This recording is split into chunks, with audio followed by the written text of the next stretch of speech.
అండమాన్ నికోబార్ లో ఉన్న crude oil గురించి కేంద్ర petroleum and natural gas minister Hardeep Puri గారు ఏమన్నారో ఈ వీడియోలో చూద్దాం. 2024లో ఇండియా క్రూడ్ ఆయిల్ ని సుమారు 29.4 మిలియన్ల మెట్రిక్ టన్నుల్ని ఇండియా ఉత్పత్తి చేసింది. ఇది మన దేశం వాడే దాంట్లో జస్ట్ 13% మాత్రమే ఉత్పత్తి చేస్తున్నాం. మిగిలిన 87% వేరే దేశాల నుంచి దిగుమతి చేసుకున్నాం. ఎవ్రీ ఇయర్ సుమారు 85 నుంచి 88% ఆయిల్ ని వేరే దేశాల నుంచి ఇంపోర్ట్ చేసుకుంటున్నాము. ఇండియాలోని అండమాన్ నికోబార్ ప్రాంతంలో 1,84,440 కోట్ల లీటర్ల క్రూడ్ ఆయిల్ ఉన్నట్టుగా తెలిపారు. ఇండియా ఈ ఆయిల్ ని బయటకు తీస్తే ప్రజెంట్ ఇండియన్ జీడీపీ $4.19 ట్రిలియన్ ఉంది. ఇది రూపీస్ లో 3,31,000 కోట్ల వరకు ఉంటుంది. ఈ $4.19 ట్రిలియన్ నుంచి ఈ క్రూడ్ ఆయిల్ బయటకు వస్తే $20 ట్రిలియన్ ఎకానమీగా చేరుతుంది అని చెప్పారు.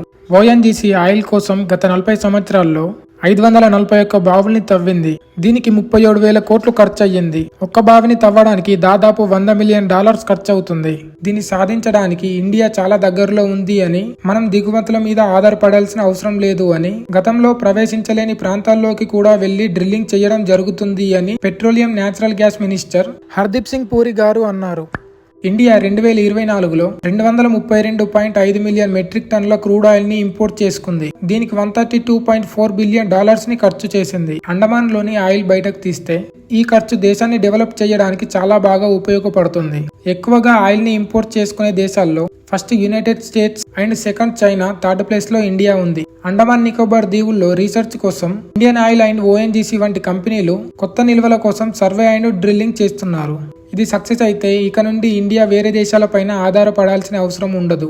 సౌత్ అమెరికాలోని గయానాలో 46 బావులు తవ్వారు, ఆయిల్ దొరకలేదు. 47వసారి తవ్వినప్పుడు వాళ్లకు ఎక్కువ క్రూడ్ ఆయిల్ దొరికింది అని చెప్పారు. 2015లో సౌత్ అమెరికాలోని చిన్న దేశమైన గయానా ఆర్థికంగా ఒక్కసారిగా రిచ్ అయిపోయింది.